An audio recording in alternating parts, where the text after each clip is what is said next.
tonight's meeting of the Oxford Communist Corresponding Society. The format, as usual, is that there's going to be an introduction, which today is going to be given by Ian, and then after that I'll invite people to ask questions to which Ian can respond briefly, and then open it up to discussion, and then I'll invite Ian to respond to the discussion at the end, and we will finish at or before 9 o'clock.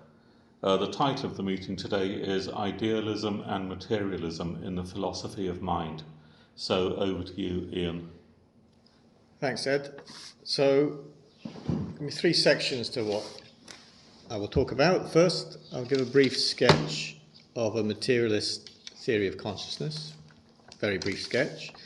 Second, I want to examine a particular idealist rejection of any such materialist theory, and then I'll suggest why this rejection is attractive to many people despite its flaws.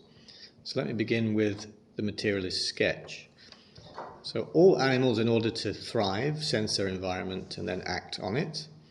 So all animals have senses, such as eyes and ears, and effectors, such as limbs, and something in between, the nervous system, which extends throughout the animal's body, processing information via networks of cells called neurons.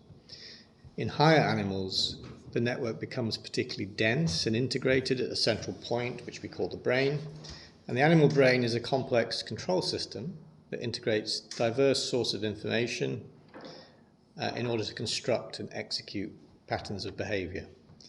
In the 17th century, Descartes proposed that the nervous system consists of tubes that transmit special substance, the so-called animal spirits, that originated in the pineal gland, which he thought was the seat of the soul.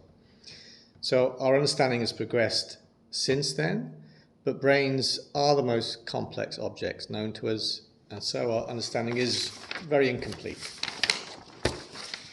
But one major advance has been our ability to design and construct artificial control systems, often inspired by animal nervous systems. And what we've discovered, and this is reflected in the mathematical theory of control, is that control systems need abstract representations or models of what they control. So, for instance, the cruise control system in a car has a model of the relations between engine power, vehicle speed, slope of the road. More recent self-driving cars, much more sophisticated models, which include artificial neural networks that construct representations of the car's environment. The control models are abstract in the sense they represent only a subset of the thing they control, while ignoring irrelevant details.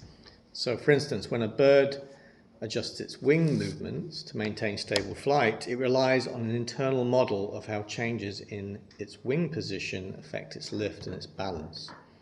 The model doesn't represent individual feathers and muscle fibers. Similarly, the pain in your foot is an intensity to be avoided, which prevents you from putting weight on it. The pain doesn't represent any precise details of tissue damage. So nervous systems, in order to coordinate locomotion, they construct an internal model of the shape, the posture and dynamics of the body they control. The phantom limb phenomenon in amputees who can feel sensations in their missing limb, that is an example of a mismatch between an internal model of the body and the physical reality. So control needs abstract representations or models of what it controls. Birds, of course, don't just hover, they find food, they avoid predators, they mate, care for their young, and so on. So animal behavior ranges from reflexes on short timescales to goal-directed behavior on longer timescales. Sometimes animals plan ahead. For example, when a crow studies a situation before acquiring a tool to extract food from a bottle. So no single general purpose organ could extract oxygen, pump blood, or move an endoskeleton. And that's why we have dedicated lungs, hearts, and muscles. And in the same way, no single general purpose control system can construct and execute all the kinds of behaviors that animals need to perform. So in consequence, animal nervous systems are dense with different kinds of control systems and different kinds of abstract models. So, for example, our visual field is spatial, is colourful, and where things occlude other things. Our auditory field is also spatial, but it's not colourful, and different sounds blend rather than occlude. So vision and hearing are capabilities of specialized control subsystems that construct different kinds of representations. So control can't be general purpose, it requires specialization. Animals like us, we also operate in ever-changing, complicated environments, full of opportunities and dangers. So animals must be goal-directed, but also reactive in order to immediately respond to any threats. So an animal with a single centralized information processor that sequentially processed a to-do list, completing one task and then moving on to the next, wouldn't survive because lacking the ability to rapidly switch tasks, it might continue feeding its young while the predator ate them.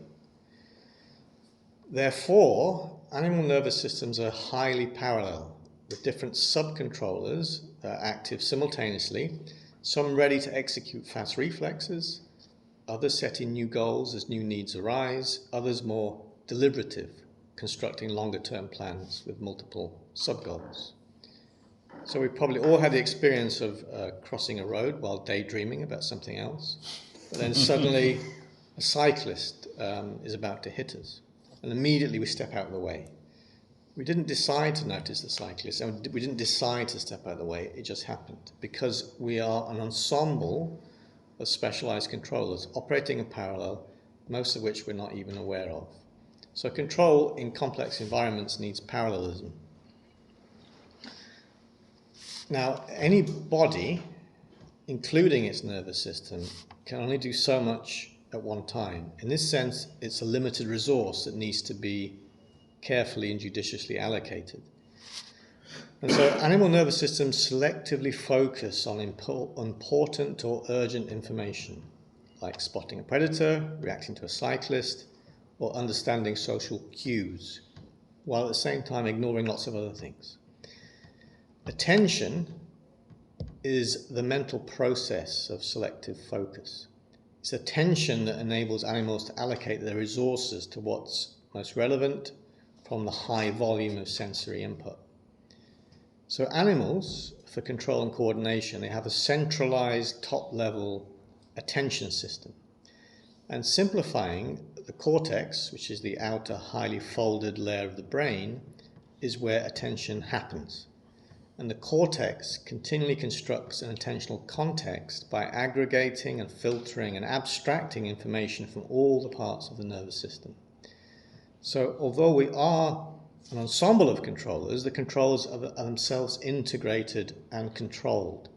A central controller, let's simply call it the attention system, selects which subset of subcontrollers are active at any time.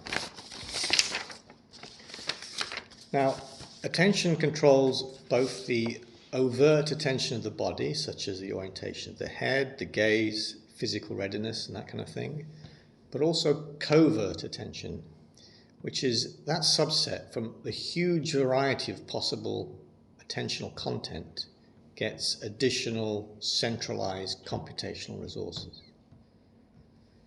So, for example, a bird hovering that detects prey on the ground, and this important information wins the competition for attention.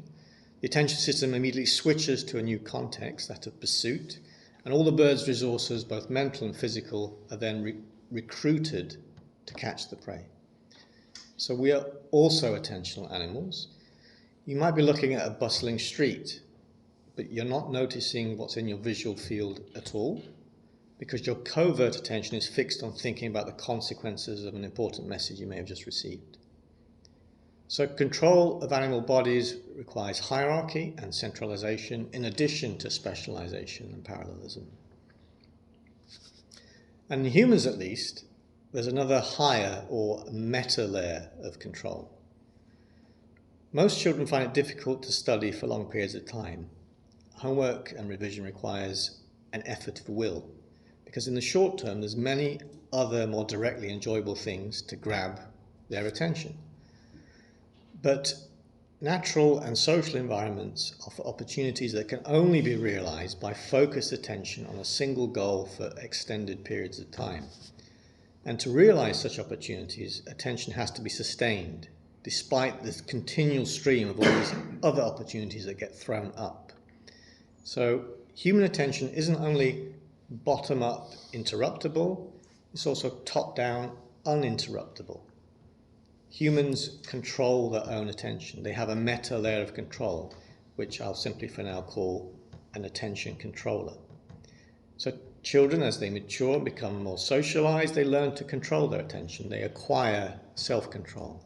And adults can exhibit remarkable feats of self-control. They can repeatedly and persistently direct their attention away from distractions and towards difficult tasks for decades. So we can be determined, we can be persistent, we can even be obsessive about a single goal. So we need to distinguish between two related but different control subsystems. Centralized attention itself and a meta layer that attempts to control it. And the attention controller, like any control system, has a model of what it controls. But that isn't a model of a physical body.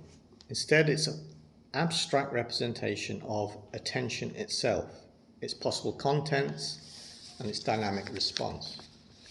So, introspectively, we experience our attention as a unified context, physically located somewhere in our heads, where qualitatively very different external and internal modalities, such as sight, hearing, touch, thinking, desiring, emoting, they all hang together in the same kind of abstract space. And all the information processing occurring independently and in parallel, which constructs the model of attention, is entirely opaque to us. The attention model doesn't represent its own construction. So we see and hear without the slightest idea of how we do it, and our attentional content seem to manifest to us without any effort at all. Now, normally, attention and the model of it are highly correlated, but in experimental situations, we can pull them apart. So for example, in inattentional blindness experiments, people will fail to notice objects visible in front of them when their attention is directed elsewhere. And conversely, in blind sight experiments, patients with cortical damage see visible objects and react to them while claiming that they cannot see anything at all. And these experiments and others reveal that attention and the model of it are not the same thing. In fact, there's a brief time lag while the attention controller updates its model. So subjects sometimes become consciously aware of something only after other control subsystems have already acted on it. So just as in the phantom limb phenomenon, where the model of the body mismatches the actual body, in these experiments the model of attention mismatches the actual contents of attention. So we're beginning to get closer to our sense of self, our first-person subjectivity. The attention controller is a top-down control system, but what control goals might it have? I like watching chili eating competition. So think of a competitor in a chili eating competition. I recommend it. They exert an effort of will to ignore intense pain. And we've all had that feeling of being in mental conflict as top-down self-control competes with bottom-up controllers for the same attentional resources. This conflict can become existential, as anyone who suffered from severe addiction will know. So why does the chili eating competitor decide to ignore the pain? Why does the addict decide to get clean? Because they're committed to a goal that for whatever reason has become important to their sense of self. And everyone has a personal identity, a theory of who they are, what they take themselves to be, how they fit into the social world, and what they'd like to become. And people, when they're working on a task, that aligns with their personal identity. Could be a scientist working on a research project, a parent caring for their child. They'll show focus, they'll show persistence, even enjoyment. In contrast, the same person will become distracted, indifferent, even hostile when performing a task they see as irrelevant or antagonistic to what they believe themselves to be. And the goals of the attention controller are therefore intimately connected to personal identity. A person who sees themselves as a scientist or as a parent or servant of a higher cause, they automatically begin to prioritize tasks consistent with that identity. Their attention isn't scattered randomly, it's structured by commitments consistent with their ongoing narrative of what kind of person they are. So I need some names for the meta-controller, that which controls attention, and its model of attentional content. So I'm going to call it the first person subject, or simply the subject, and its model the self model. And the subject is that which tells others that it's aware of the contents of a self model. So introspectively, the subject is a first person I, with the power to partially choose the contents of its attention, both overt and covert, and can therefore focus its resource on goals that align with its understanding of itself. But the self model isn't identical to the physical person that hosts it, because the nervous system instantiates many control systems, and the subject is just one amongst many. And most of these control systems aren't mechanical, but informational. They're analogous to computer programs. So they can be active or running, or they can be inactive and not running, and existing latently or potentially as data. So when we're sleeping, the subject is inactive and there's no conscious awareness. We're a person, but we're only potentially a subject. During dreaming, the subject is partially active, so we feel like passive observers of fragmented attentional content that we can't fully control. But when we're awake, the subject is running, it's active, with conscious awareness, and exists both as a person and a subject in control. And as subjects with unique access to a body, we quite naturally think of ourselves as individual units with a private inner life. But we are social animals. We evolved to live in groups. Communicating our mental states to others is vital for all kinds of social coordination. Without language, we could not share our attentional contents. And without language, it's not even clear to me that we could construct a notion of personal identity at all. So the self model is needed for self-control, but I want to suggest as a general hypothesis that large parts of the self model exist for social control, for group coordination. In other words, what we as subjects are consciously aware of is precisely what's useful for other subjects to know. So subjects are aware of the colour of a partly occluded animal they spotted in the bushes, the probable cause and location of a distant sound, and their own intentions, such as their intention to approach or retreat, their promise to share food, or the commitment to defend the group against a threat.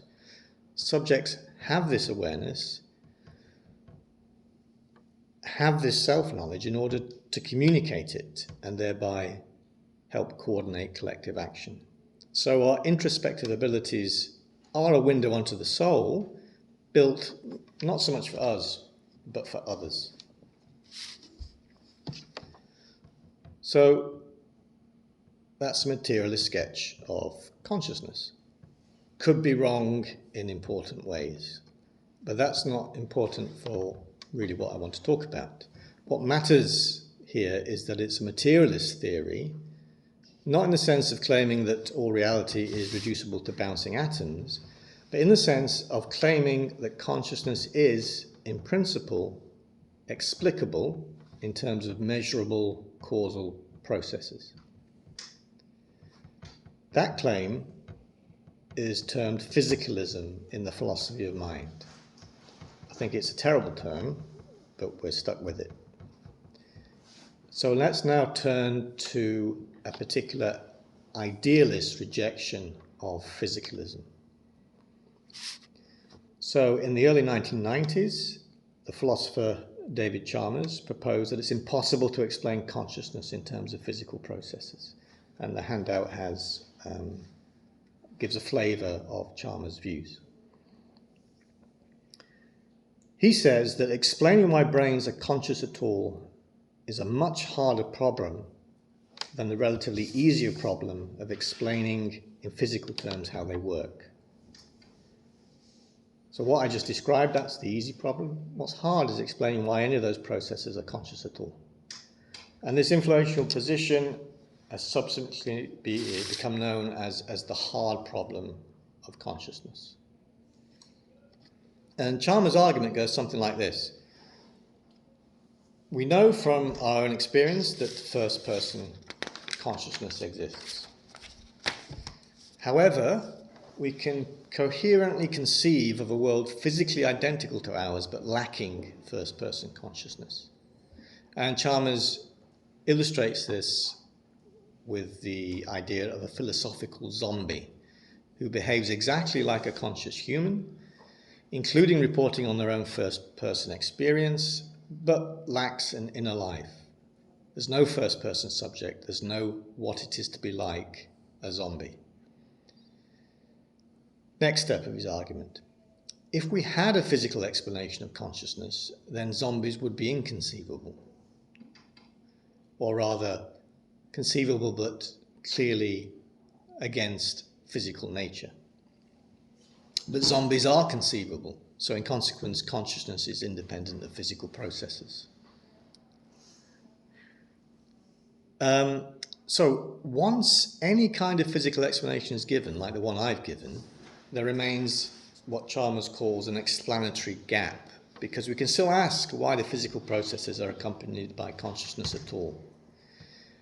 Physical explanations, in principle, don't account for the intrinsic character of experience, what it feels like to see red, to taste coffee, or to be in pain. And that's the essence of his argument. There's more to it, and there's various rabbit holes that he goes down, but I think that's a fair summary of his point.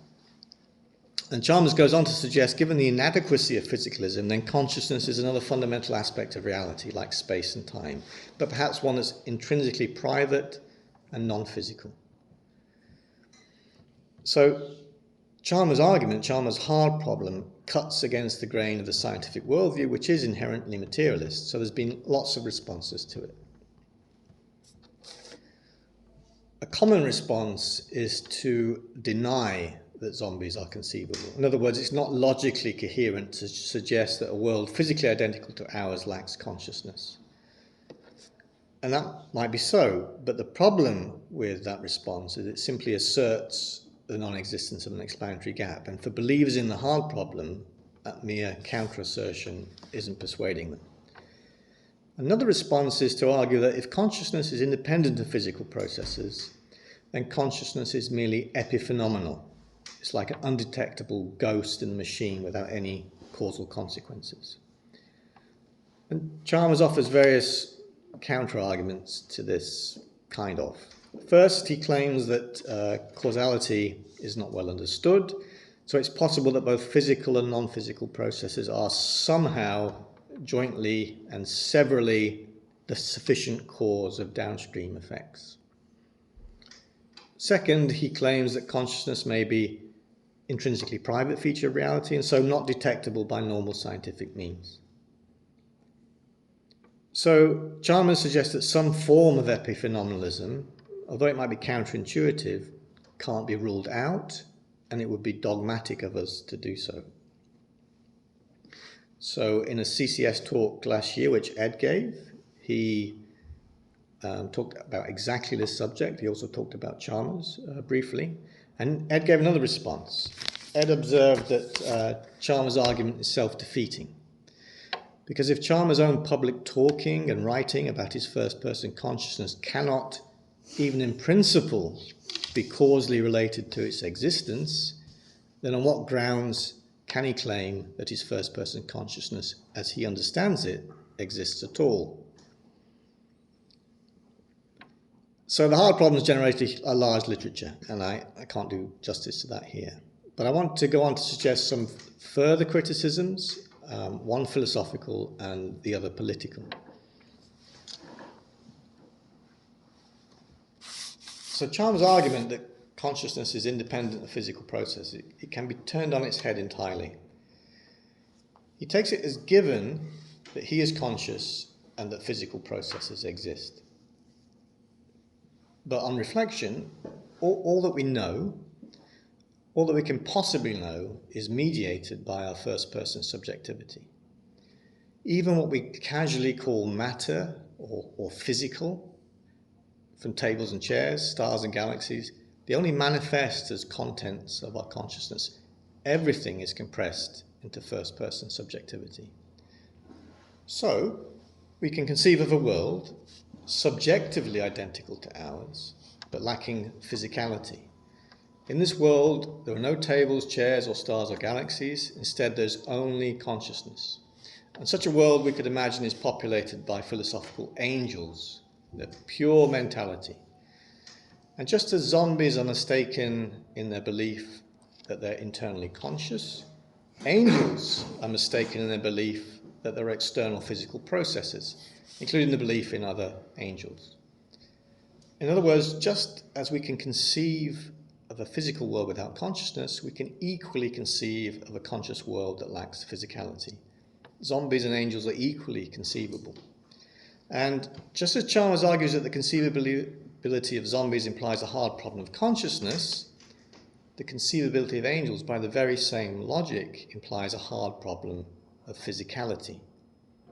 Because every explanation of a physical process is merely a first-person account of a conscious process.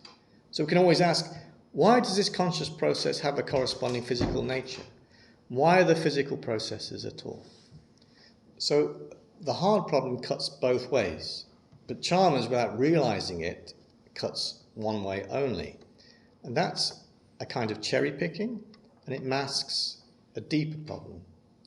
Because both those arguments for hard problems, whether from zombies to a hard problem of consciousness, or from angels to a hard problem of physicality, assume in their premises that the world consists of two substances, one physical and one mental, which conceivably exist independently of each other. In other words, both arguments are bad arguments because they derive dualism by assuming it. So Chalmers' entire argument is an extended exercise in circular reasoning. So there's lots and lots of criticisms of Chalmers' argument, but nonetheless, many people find the argument intuitively compelling, especially at first. So why might that be? So the challenge of explaining consciousness is often vividly illustrated with reference to the quality of experience. How can science account for the taste of chocolate, the thrill of hearing a symphony, or the experience of seeing a vibrant, lush red? Now, any explanation of necessity differs from that which is explained. A physical explanation of why red is red can't yield up the quality of redness itself.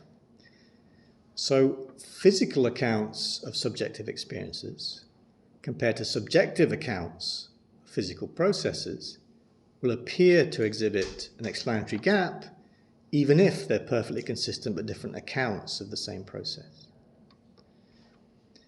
Third-person explanations of first-person experiences of necessity lack the first-person quality of experience. But that doesn't imply that they're inadequate.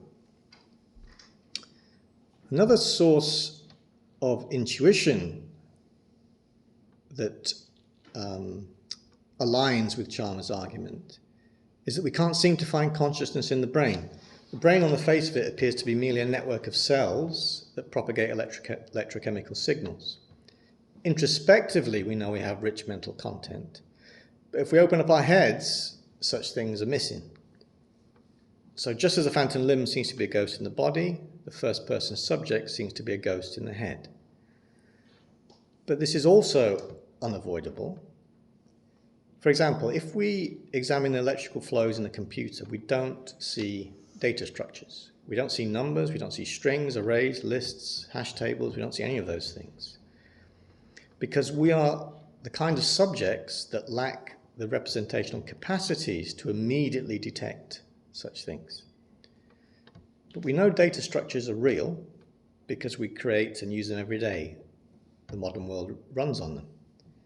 And in the same way, we can't see, hear, or touch the information processing, the rich ontology of mental content instantiated by brain activity. We can only see, hear, and touch certain kinds of things, but we can't see seeing, we can't hear hearing, or touch touching. We're just not the kinds of subjects that can do that. So the nature of our subjectivity spontaneously generates intuitions of a substantial difference between a non-physical mind and a physical body. And the idea of a non-physical soul is one of the oldest ideas in human history. And that's because this kind of idealism does have a material basis. But this kind of idealism also has a social basis. So Chalmers' work appeared in the early 90s, just as the capitalist class, especially the Anglophone world, re-established its ideological dominance. And prior to this period, the scientific study of consciousness, in contrast to the study of behavior or neurology or cognition, the study of consciousness was considered fringe, and dualism was only mentioned to dismiss it as a Cartesian relic. But that did change in the 90s, when consciousness studies became a respectable field of inquiry. And Chalmers' work was at the forefront of this revival. So let's just go back to Chalmers' starting point again. He takes it as unproblematically given that he, at least, is an individual who possesses distinctly private properties, the contents of his first-person consciousness, embedded in a world of distinctly physical properties, such as tables, chairs, atoms, and other people. But the other people, due to the conceivability of zombies, only contingently possess private properties.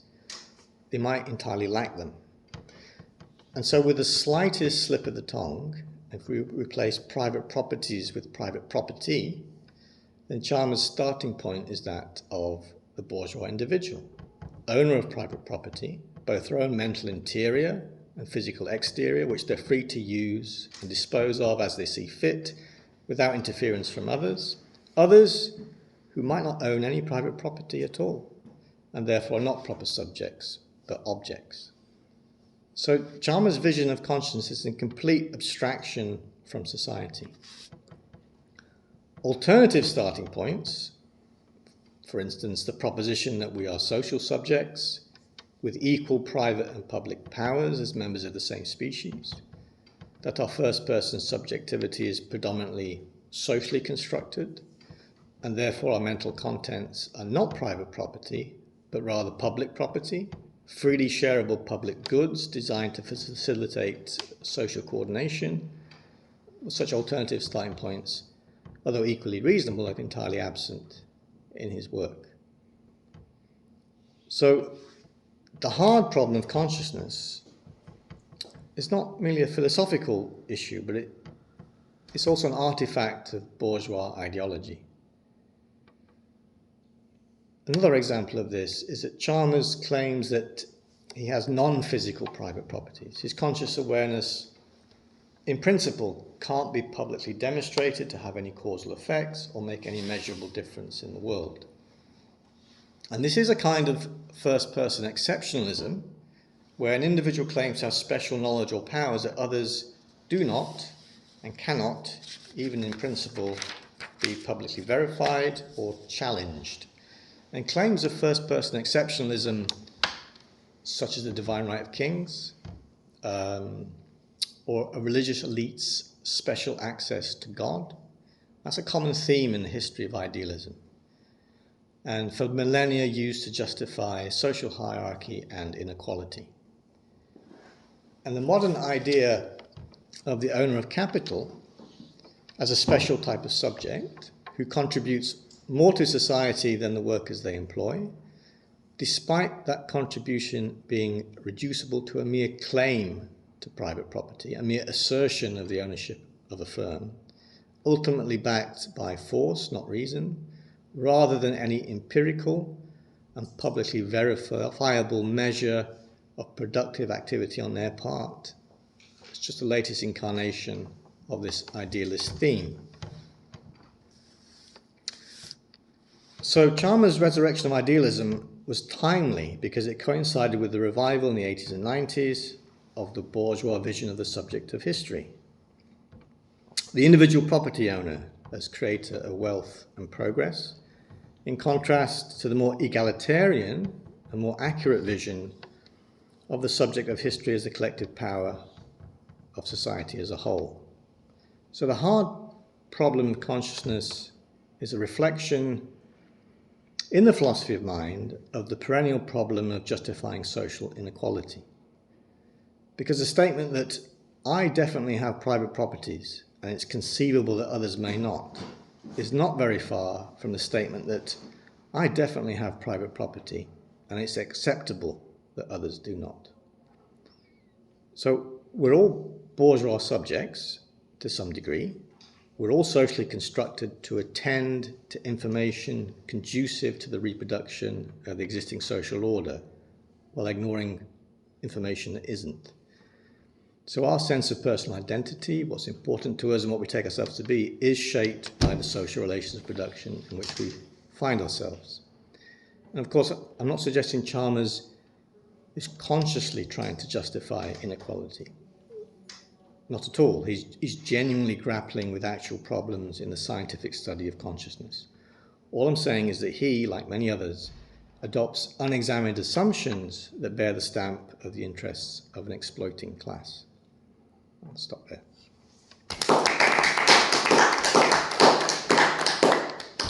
Okay, any brief direct questions to Ian?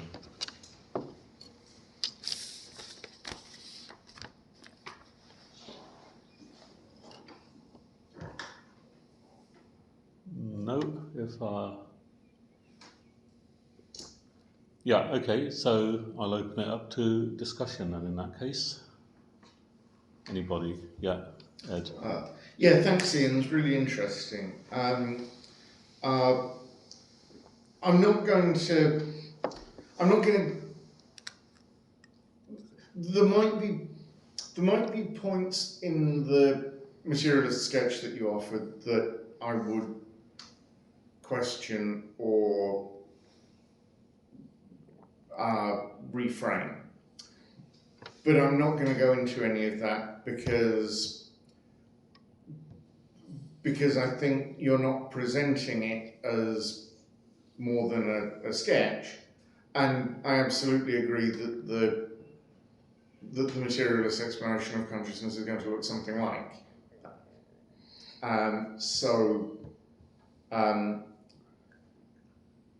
where I think my experience is different, no pun intended, my experience is different from yours, is that I think it's true that Chalmers's writing is instinctively appealing and commands assent among working philosophers and people in adjacent trends or adjacent fields. Something that's quite, Chalmers is absolute top name in bourgeois analytic philosophy and has been since the 1990s. And compared to previous comparable figures, Bertrand Russell, A.J. Ayer, Wittgenstein, he is not a household name in the way that those all were in their lifetimes, and they still are now. If you stop people in the street and ask them to name philosophers, unless you did it outside the philosophy faculty, in which case they would say, my God, you're Chalmers. But if you were hitting members of the public, I don't think his ideas have caught on. And if you try to explain, maybe because you're boring onto people about the fact that you're preparing a CCS talk about consciousness. You try to put over to them what Chalmers actually thinks. You're met with derision or the assumption that you're caricaturing them. I found it very difficult to get people even to agree, or get people to believe that he really means. They think I must be traducing him, or which I don't think I'm trying to, and I don't think you're trying to. So one of the puzzles is that this is a theory that is enormously attractive to professional philosophers, while being incomprehensible or seeming like nonsense to the wider public. And related to that, I think, The Conscious Mind is a very interesting book stylistically, not because it's well written or because he's conscious of prose style at all, no pun intended, conscious, because I don't think he is thinking very heavily about the prose style. But it is, to a remarkable extent, written in the trade jargon of the way people in philosophy faculties speak. He talks all the time about how does this argument cash out? That argument doesn't go through because such and such. And I think to people who are the intended reader, it's attractive that he's not putting a prose style end for the TLS on top of it, but he's talking to them in the same way they talk among themselves. So if there's a connection to bourgeois ideology in the 90s, I'll be tempted, or to the bourgeoisie establishing its hegemony or re-establishing its hegemony. I would be tempted to suggest it's less to do with the content of Chalmers's theories and more to do with professional specialization. That philosophy is not something that addresses itself to the general public, that talks about questions that the general public understands, that might, like Bertrand Russell, come up with politically undesirable consequences about nuclear armament or anything like that. But this is a completely self-contained ideological development that happens behind closed doors and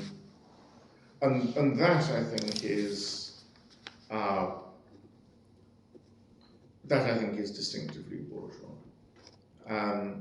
I might come back for another go, but I'll stop there for now. Okay, anybody else? Mike? Yeah, thanks, Ian. Really interesting. You say, just in terms of your model, you say we need language in order to construct model of personal identity legible to our interlocutors. You know, I'm sort of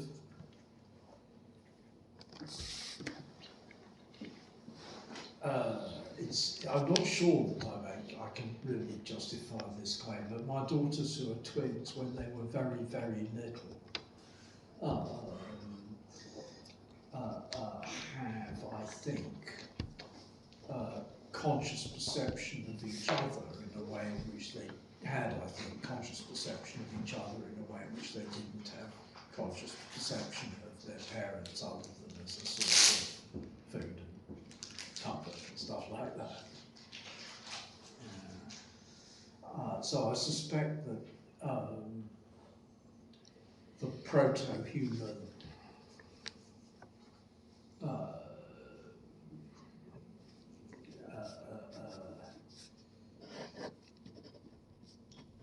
paleoanthropic ape, etc., probably has that sort of social consciousness before it has language in our modern sense. I don't know. I'm being. That's a real sort of.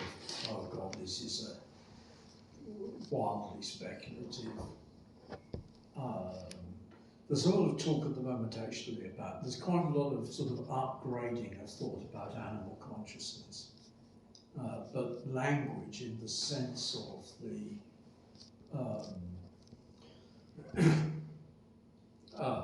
Highly structured communication system which we use as opposed to more lower level signals seems to be peculiar to H. sapiens. We don't know whether H. sapiens neanderthalensis has it, but it seems to be peculiar to H. sapiens. Okay, that's a sort of, it's just I want to be cautious about requiring language. I'm not quite clear why it isn't the case that if you say if there's a valid physical explanation of consciousness, then zombies would be inconceivable. Why you shouldn't say on the same basis that dragons are inconceivable, or any other sort of monster, in the sense that we conceive all sorts of things. It's okay, it's the chance point, it's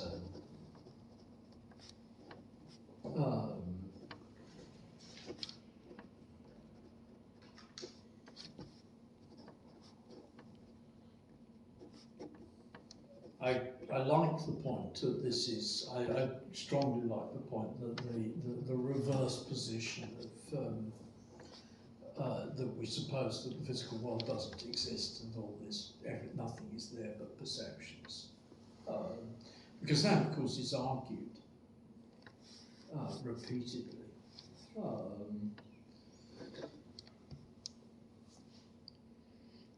And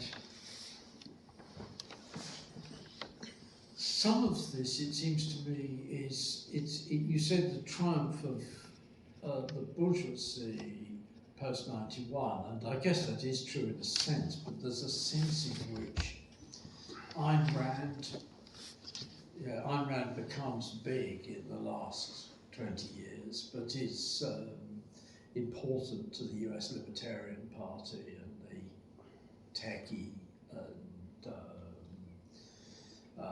sort of science fiction writer crew, and similarly Roger Zelazny's Amber series, which is entirely built on solipsism. Or the central character and his family can just think the world and think other people into it out of the rest of the people in the thing, I should quote, shadows. It's interesting because Zelazny totally lost control of his plot, and it winds into, goes on for 15 books, but winds into chaotic non-conclusion. So it's sort of, but it's that sort of writing. It's around.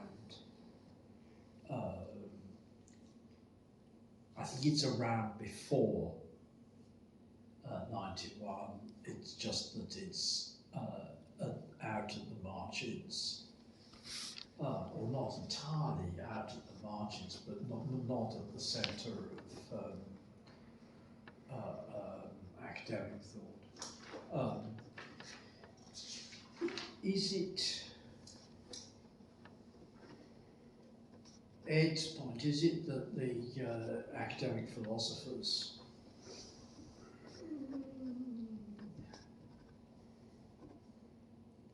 there's a big gap here, isn't there? If we say 91, there's a big gap between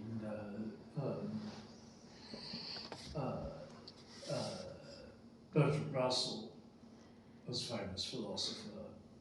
I'm not sure that A.J. Ayer is in the same way famous in the general public. Popper is famous. Yeah. And academic philosophizing of the 1990s. And in the intervening period, you've got people who are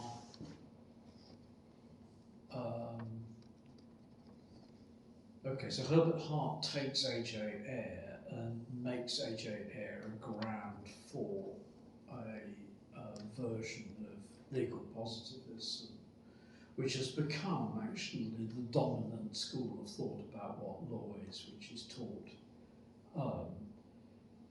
pretty much everywhere, though now the Neotonists, the guys who are Thomas Aquinas and Aristotle, are coming back relative to that. But in the interim, we had Ronnie Dworkin, who did actually have a public, and John Rawls did actually have a public persona, but represented the shift. They're the public philosophical faces of the shift into human rights and the beginnings of neoliberalism,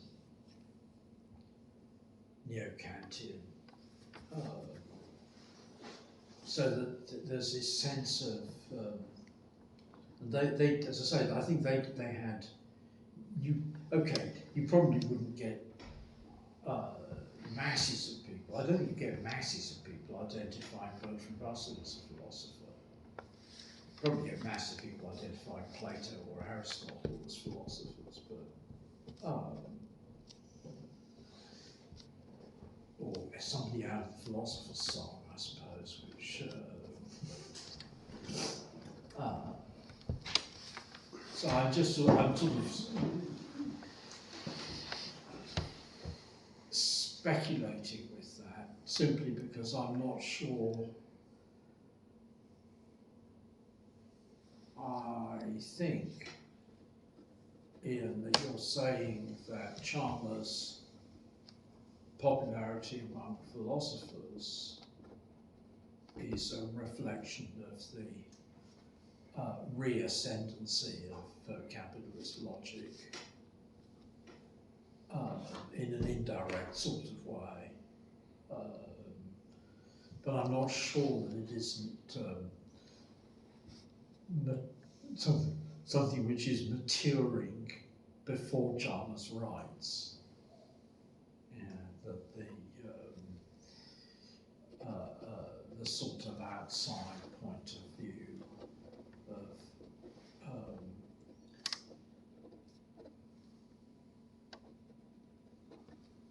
because we have got other sorts of philosophical idealism, which again, Michel Foucault, is a different form of philosophical idealism, but it's arising he's writing in the 1960s and into the early 1970s, and then he gets into the Anglosphere in the late 1970s and early 1980s, and becomes, and it's still the case that everybody has to genuflect.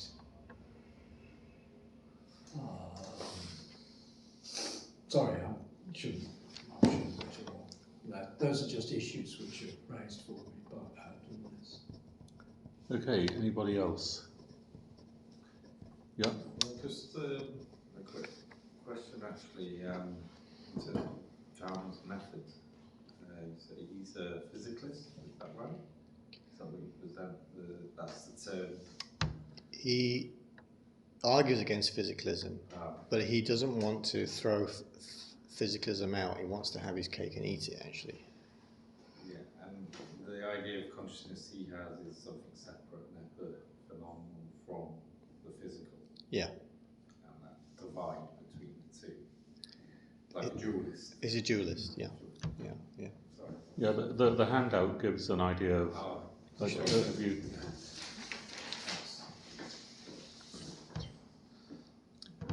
Yeah. Anybody else?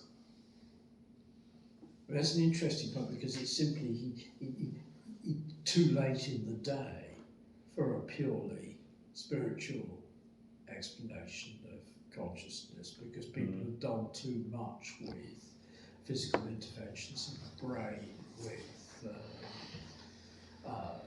effects of different drugs of one sort and another, with these perception experiments which you were discussing earlier on, and one of which I think the time point, the fact that our consciousness always lags behind. Yeah, our conscious model is always just ever so slightly out of date. We work on the basis of an expectation of the future, on the basis of a model which is from the immediate past, and there is no such thing as the present. That, I think, is a thing which is important in itself. But that, my point being simply that your point that he's not really an anti-physicalist, he's a dualist.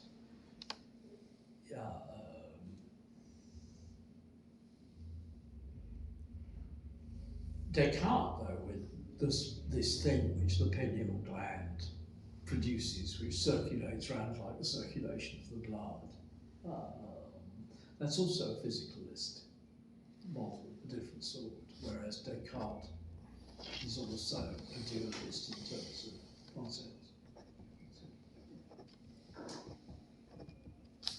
Yeah. There is a contemporary science fiction writer who uses exactly Chalmers' themes, but I have read one of his novels, but I can't remember the title of the book or the name of the author.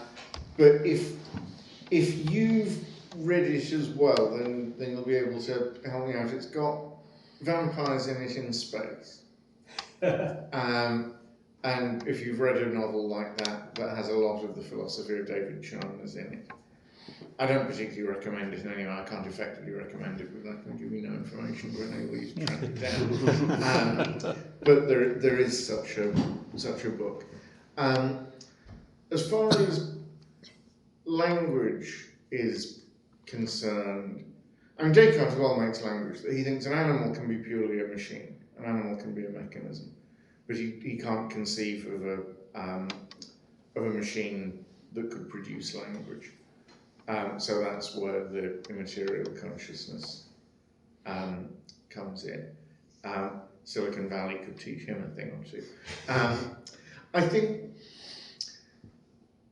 one difficulty when we're talking about is language necessary or whatever, is that we have no empirical knowledge of anything that was a little bit less expressive than language as it exists today. All known human languages, ancient and modern, are equivalent in terms of their expressive power. They might not all have words for everything that one language has coined a term for, but those could be borrowed in principle. Every language allows borrowing, and sentence structures and so on. All known languages are equivalent. Well, it cannot be the case that all languages that have ever existed have been equivalent. That there was an overnight transition from monkey signalling systems, where there's one that means leopard and there's one that means there isn't a leopard, to a complete language as we know them now. But whatever the intermediate stages were, are wholly lost. And there's no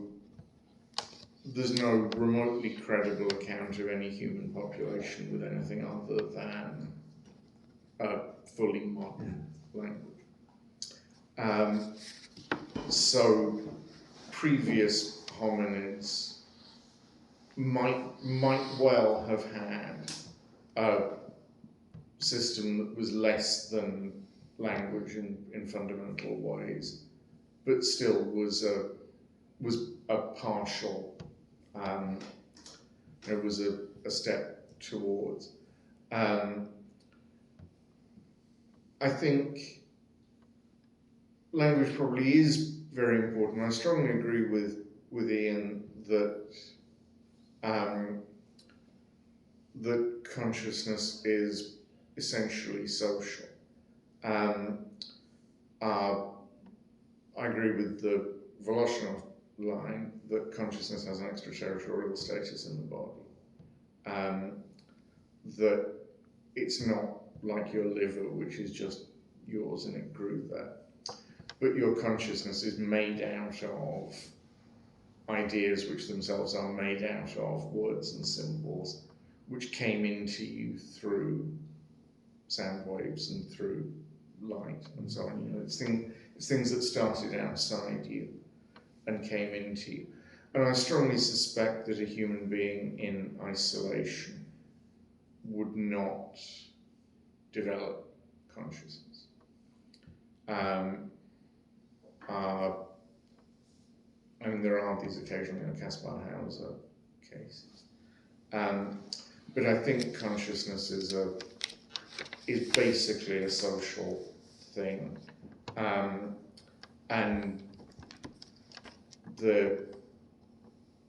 what an account of consciousness has to do is show how the social symbolic system links up with the physiological, with the fact that the pain that you call by the word pain that you learn from other people, pain, is also is related to tissue damage and things like that. And I think at least one thing I don't feel I have what was the term you used for your narrative theory of yourself, self-model? Self-model. I don't feel I've got one of those. And when I hear other people talk about their internal life, I often think, I don't know whether what you experience is different from me, or whether you're finding other words to describe it. Sometimes it really is, there are neurological differences. Very often, I think, and it's noticeable in this field, philosophy of mind, that all theorists claim that when they put aside all the logic shopping and just attend honestly to their own introspection, then what they find there is the things that match their theory, rather than the things that match the other side's theory. And they're not lying about it. It's because your inner life is not very legible, because it does go down into physiology, or it goes down into Ian's sub-awareness control systems. And if you're given a theory or a form of words or a way of describing, and you're told you have a self-model and you tell stories about yourself, then you think, oh yeah, that's probably true. That's a lot better than nothing. That captures something of what that captures something of what's going on. Which I think is where the supposed ineffability comes from. But that, I'm not going to keep banging on about that. Anybody else? Your point about, I had this is sort of personalising thing again. Back when I was a student in the 1970s, I took acid and had a curious image of myself as merely a network, a node in a network of connections through me between A, B, C, D, E and E, F, G, H, I on the other side. Which is, I suppose, makes me easier for me to believe that, but the likelihood that what I thought I saw on acid has got anything to do with reality is another question altogether.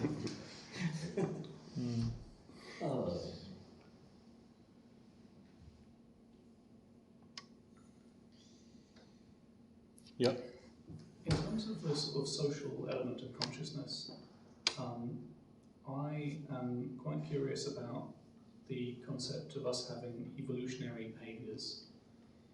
Things like being scared of the dark because, not because we have ever been attacked in the dark, but because we understand that the dark is dangerous because our ancestors may have previously been attacked in the dark, and that this has been a sort of passed down knowledge. I'm not entirely sure where or how it emerges, but it's there. That fear is kind of exists. It's so similar to what you think, your idea about, you know, people having internal monologues and things, and like, well, that's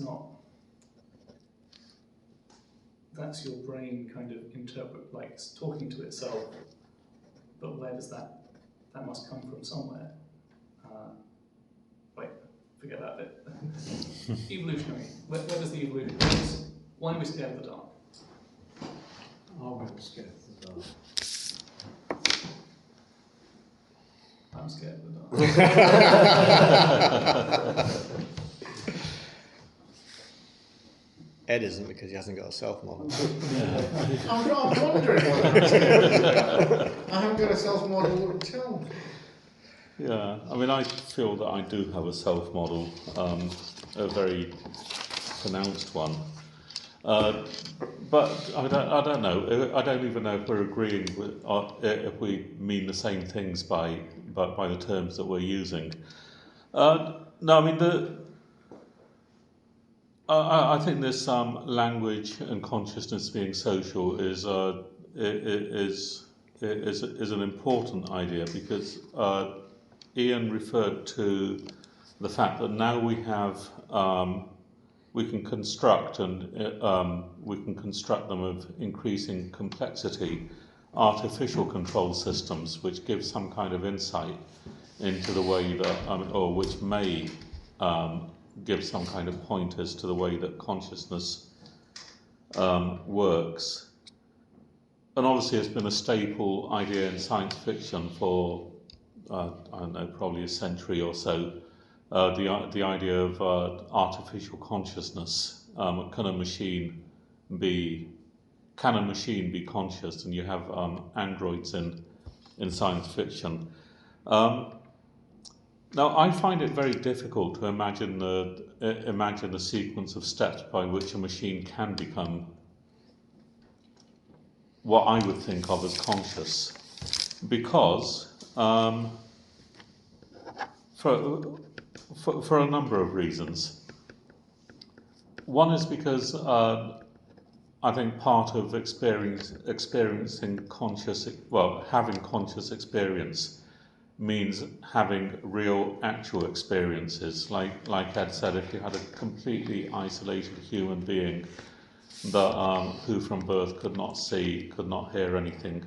I mean, you know, maybe they were fed or whatever, but could not see, could not hear, didn't have any kind of sensory, any kind of sensory interaction with the external world, but they had a completely functioning brain.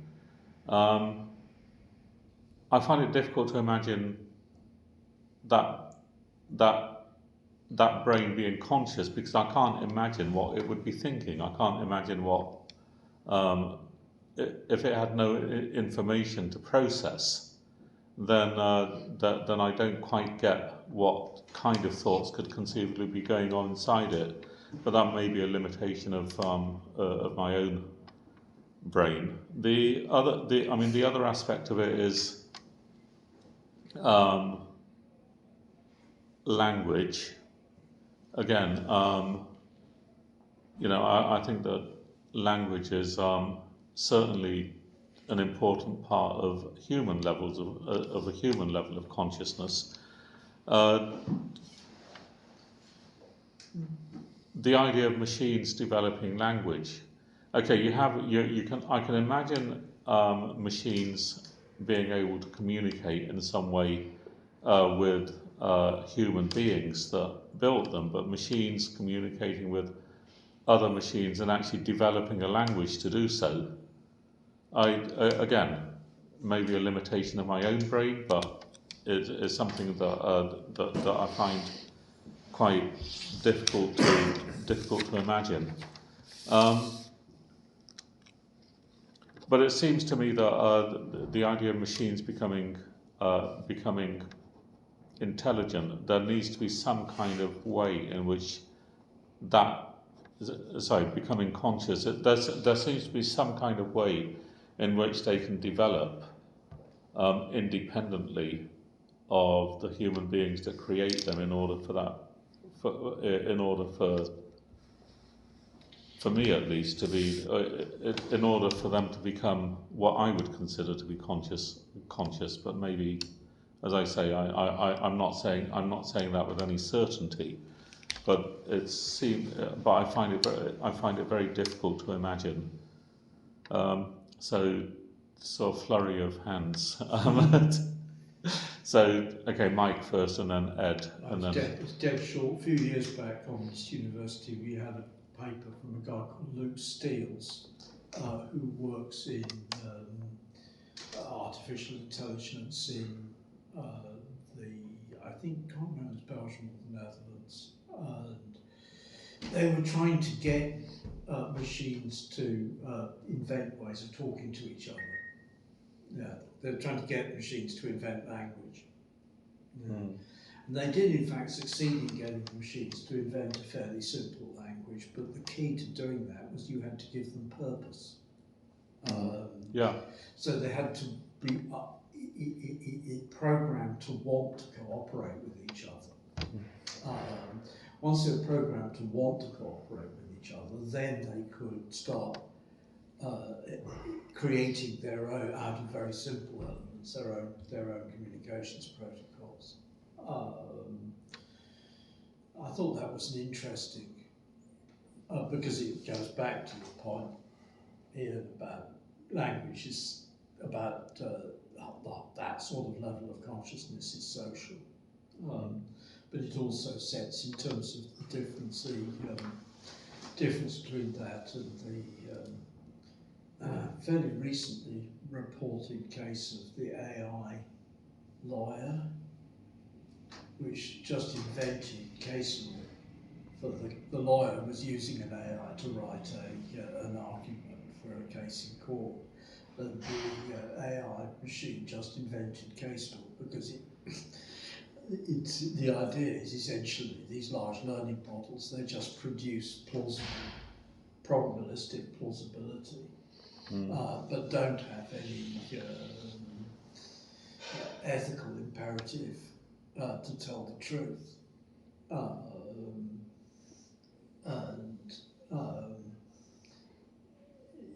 That it's the same. It seems to me it's the same issue about is the consciousness and communication and social. That's it. Yeah. Quickly. I completely think a machine could be conscious. I would say I don't find it hard to imagine the steps. Except people say, "Well, go on then, make your fortune, make that machine." I can't imagine the steps in that detail, and I don't think that any current machine is far along the path or even heading in that direction. Purpose, I think, is absolutely, and I would say consciousness in the human case evolved out of billions of years of cells and then multicellular organisms trying is importing a concept, but that had to find food and shelter and survive in their environment. And a machine that needed to survive and reproduce itself, that's not the way current hardware is constructed. The most insignificant was some irritating little fly buzzing around there a while ago, and that looked like a bit of rubbish. But that has, or that species has survived since I don't know when that first evolved, but longer than human beings. That species has been reproducing itself in the wild through changing climates against every conceivable predator. And the individuals have been at least surviving long enough to reproduce, and they're still around. And it's been doing that without any maintenance and without being able to phone up tech support. I think the computer that's been running the longest is on the Voyager space probe. And that's decades rather than hundreds of millions of years.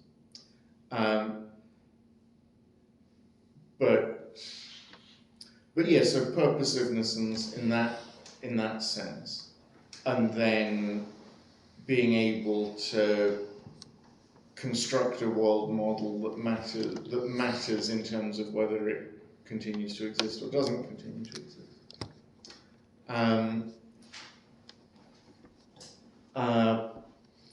And ways to communicate. I mean, easily machines can be made to communicate using human language, and they didn't invent it from scratch, but neither did I.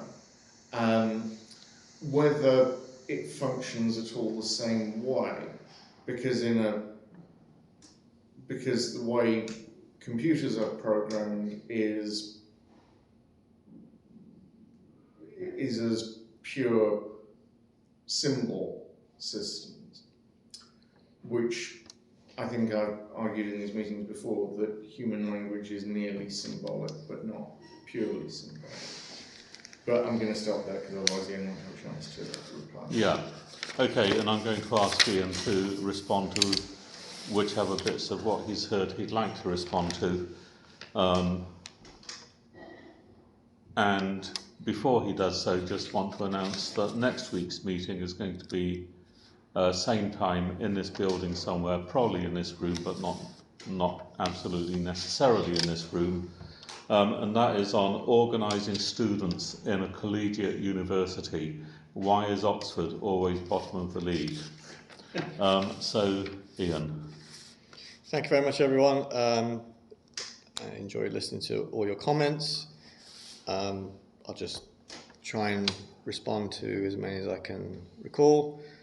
So, evolutionary behaviour, there's no doubt about it that all animals are born with lots of built-in, evolved control subsystems. When many mammals, as soon as they're born, like a baby deer, it pops out and stands up and starts walking around within seconds. It hasn't learned how to walk. It's programmed in, it's evolved. And I think it's safe to say with things like snakes, spiders, dogs for some people, we've evolved to be scared of them. There's built-in receptors, pattern recognizers, certainly for snakes. Walking through the woods and you see a stick, sometimes you jump out your skin. So there's a lot of built-in evolved stuff. Of course, one of the interesting things about humans is that when they're born, they're useless on their own. They can't do very much. It's more like a blank slate, but there's still lots of evolved stuff in there.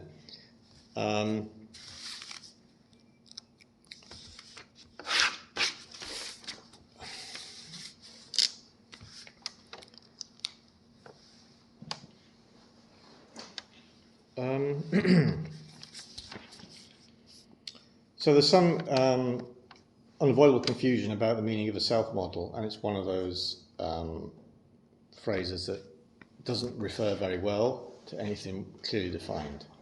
You could interpret it in many different ways. I think, Mike, you were saying, well, some young children have a self-model without any use of language yet. Some animals can recognize themselves in mirrors and know it's them.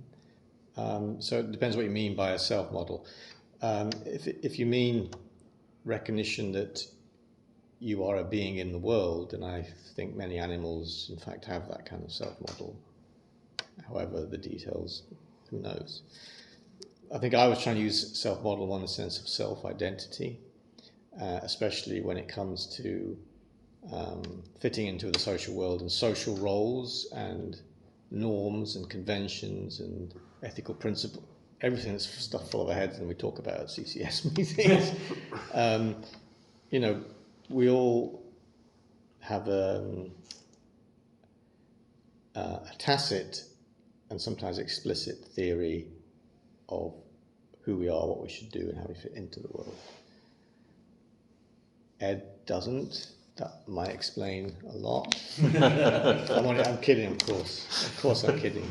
But the way I'm using self-model, I find it inconceivable that you don't have one. Then the question is, it was raised, which is a perennial question when people talk about consciousness, is, well, what things have consciousness and what things don't? And of course, we're using words like consciousness, self-model, attention, to describe what is an incredibly complex machine with states and processes far beyond our ability to identify or carve them up yet. If you think about the Linux operating system, who can really account for all the processes that go on in that? And the amount of new words and new concepts that have been constructed to explain and reason about the Linux operating system is enormous, right? So we're kind of at the beginnings of trying to even describe what the kind of information processing is going on inside brains. We're really at the foothills. This sketch of a materialist theory of consciousness I gave is not my model. It's essentially the philosopher Aaron Sloman's model, who was my PhD supervisor back in the day in the 1990s. And one of the points he stressed is that we need to develop these new concepts by trying to build and engineer mind-like artifacts. And only through that practice will we begin to get a handle on, as we're beginning to with the idea of information processing and the analogy with computers and computation. We're beginning to get an idea or a handle on information processing control systems. So when it comes to the question of, you know, are young children conscious? Are animals conscious? Will machines be conscious? Humans read in isolation, will they be conscious? Well, the word conscious is kind of falling apart at that point and not particularly useful. At the extremes, it's kind of obvious. Flies are probably almost entirely reactive control systems with hardly anything going on. Humans at the fully human adults at the other extreme. Future machines, I think, if they have equal social capabilities to us and can move around and talk and appear nice and sort of smile and stuff, and are autonomous, then I think the question of whether we attribute consciousness to them will end up being like a cultural or political matter. And for instance, in human history, there's been plenty of examples where other humans have denied full human subjectivity to other humans for various reasons, even though we know that as members of the same species, we would strongly believe now that in fact we all were fully equally conscious. So I think it will become a cultural or political choice whether to treat sophisticated machines as having conscious awareness. And of course, information processing mechanisms don't leave any fossil record, so we've got no idea of the evolutionary history of this stuff or what happened in the past where suddenly there may have been a small genetic change that caused enormous flowering of new control systems in animal brains. All that's lost to us. We've got no idea.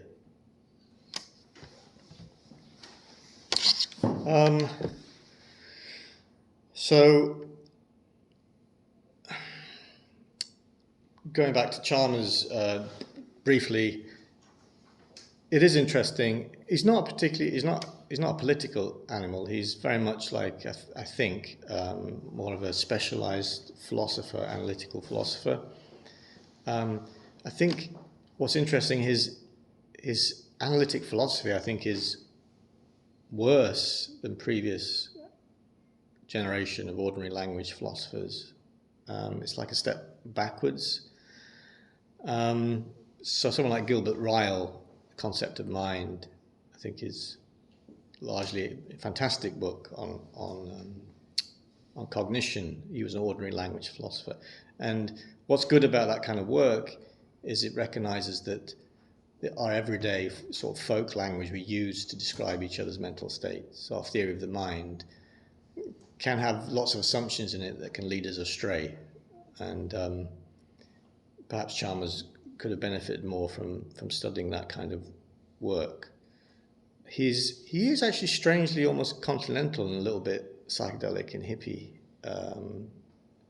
While at the same time, as you pointed out, Mike, it's too late in the day to throw your hat in entirely with idealism.